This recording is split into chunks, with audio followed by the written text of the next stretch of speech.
Welcome to the You Empowered podcast with your host, Justine Jetty. If you want to unlock your potential and step into the most authentic, healthiest, and happiest version of you, then you're in the right place. Each week, we'll dive into practical, evidence-based strategies for your habits, mindset, and health so you can create a life and a body you love. Let's get into it. Welcome back to the You Empowered podcast. I'm your host, Justine Jetty, and today I want to discuss what I believe is one of the most underrated skills in not just health and fitness, but in life. And that is the ability to show up when you don't feel like it. For me, this shift happened the moment I stopped seeing my health and fitness as a plan to follow and instead realized that it was something that I was living, no matter the season. So I want to share a story with you today that I think will help you if you're someone navigating one of life's curveballs or just in a hard season right now. A few weeks ago, I thought I'd just strained a muscle through a combination of recovering from a cold and flu, it's winter here in the moment in Sydney, and lifting heavy at the gym. But I noticed after a few weeks that the pain hadn't gone away, so I decided to go to my doctor. And I found out that I have a fibroid that needs surgery. Now, thankfully, it's benign, but it's completely thrown out my routine. I can't train at the moment, and I don't know how long my recovery is going to be. Everything that I usually lean on for my mental and physical strength has been disrupted. So the question I've had to ask myself is, how do you keep showing up for yourself when everything feels uncertain? The old version of me would have used this as a reason to just do nothing, to tell myself, well, what's the point? It's out of my control, or I'll just wait until things are back to normal, or, back to my normal routine. And whilst there are things that I can't do right now and there are things that are out of my control, there's actually a lot that's in my control as well. And this is something that we miss when life throws us a curveball or when we're navigating a difficult season, is we tend to overlook or dismiss what we can actually do. So what's in my control at the moment is my daily walks, how I nourish my body, my rest, my mindset and my self-talk, and what I choose to focus on. When life hits you with a curveball, the easiest thing is to throw in the towel. And you can choose to do that, but if you do, you miss the opportunity to discover what you're really capable of.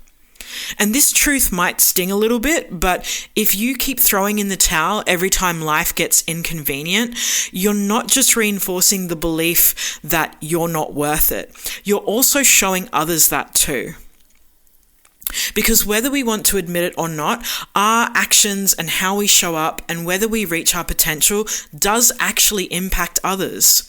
You never know who needs what you have. And if you constantly are opting out when things get hard, that has a ripple effect. We need to normalize discomfort because right now we're living in a society that worships comfort. We live in a society that tells us that all stress is bad stress, but that's simply not true. Working in a job you hate, yeah, that's bad stress. But building a business, learning a new skill, having a difficult conversation, working towards something meaningful, well, those are all good stresses. So if you really want to evolve and grow and reach your potential instead of going around in circles or staying stuck in comfort that isn't fulfilling for you, the most important skill you can build is the ability to show up when it's hard. Not when it's easy, not when you feel like it, not when everything is perfect, but when it's messy, when it's inconvenient, when it's unclear, and maybe even sometimes when it's emotional. So right now, as I'm preparing for surgery, I wanted to share with you 3 things that have helped me show up in this season when it's been difficult. The first is being anchored in my values and the type of woman that I want to be.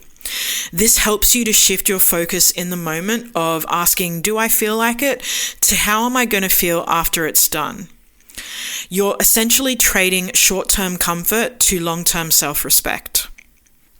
The second thing that has helped me is to decide once. Don't negotiate with yourself when you're tired, when you're emotional, or when you're overwhelmed. Decide in advance what aligned action looks like for you and honor that commitment to yourself. This is going to help you to reduce your mental fatigue and reacting every time life throws you something. And the third thing that's been really supportive and helpful for me is identifying a minimum standard.